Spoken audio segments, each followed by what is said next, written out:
Bonjour, bienvenue à vous pour ce nouveau labo de zoologie. Aujourd'hui, on s'attaque à ce qui fait peur, à ce qui vit dans le noir, ce qui nous a traumatisé quand on était petit.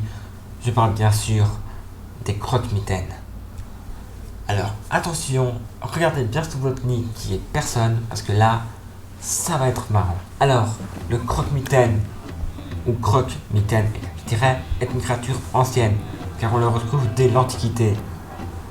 Mais en réalité, ce n'est qu'en 1820 que l'on donne vraiment ce nom, tenant de croquet et de mitaine, qui en ancien français, traitant de mythe veut dire chat.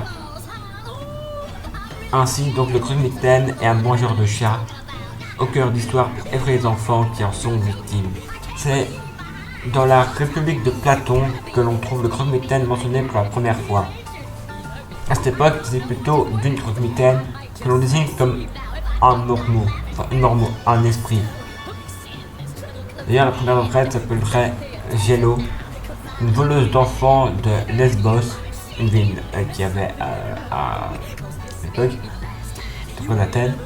On y trouve aussi, et chez les Romains, à travers le brigand Cassius, qui fut tué par Hercule. C'est plus tard, au XVe siècle, en Alsace, avec l'histoire de Jean de Trappe, un personnage historique s'étant nourri de chair humaine, qu'être tué et découpé en morceaux, donna naissance à la légende du croque-mitaine de Hans Trapp.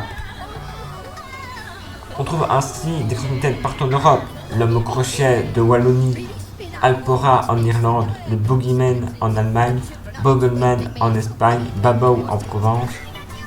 Donc alors, les personnages similaires sont présents partout dans les continents. Là, c'est les plus connus, parce qu'on pense c'était encore des milliers d'autres.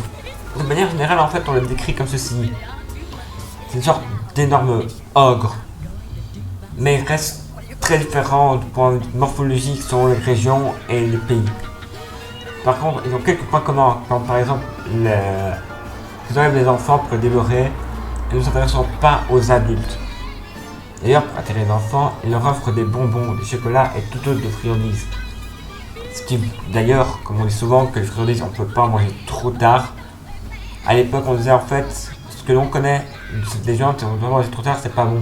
À l'époque, ils disaient ça parce qu'ils savaient très bien que si on faisait trop le bonbon, ça allait attirer le croque-mitaine, qu'il vous en ait plus pour vous manger. D'ailleurs, un des croque-mitaines assez connus était à se déguiser en Père Noël, le Krampus. D'ailleurs, c'est un épisode spécial sur lui. Plus souvent pour les récits, ils font surtout peur. Parfois, ils s'habillent en soldats, servant de longs sabres pour couper les langues des menteurs ou la tête des fainéants. Quelquefois, on le dote d'un fouet et d'un sac de jute pour punir les enfants, ne pas être sages, Krampus. Ainsi, l'arrière le plus connu étant Pierre le Noir, Pierre Fouettard, le Père Lustucru. Comme vient de le redire, Krampus sont des croque-mitaines les plus connus. Toutefois, aussi malins peuvent-ils être avec des enfants, ils sont aussi une menace pour les désobéissants et les incultes de la morale. Ils découragent les enfants de faire les choses dangereuses, les évitant alors les lieux dangereux où ils pourraient se blesser et ceux où se trouvent des monstres. Dans les régions en hiver les plus froids, ils dévorent seulement les doigts et les nez des enfants, ainsi pour les protéger du croque-mitaine, mais aussi des engelures par la même occasion. On en trouve dans la littérature. On trouve avec la littérature dans la République de Platon, Chair de poule, le croque-mitaine de Stephen King, à la télévision dans Buffy contre les vampires, Shermug, Au-delà du réel et Grimm. Dans l'animation, on en trouve l'animation la plus connue, c'est dans Les Trois Noël de M. Jack avec le Oogie Boogie.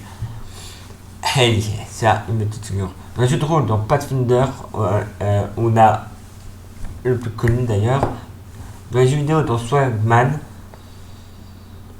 et dans aussi des vieux documents comme le personnage mythique qui effraie les enfants.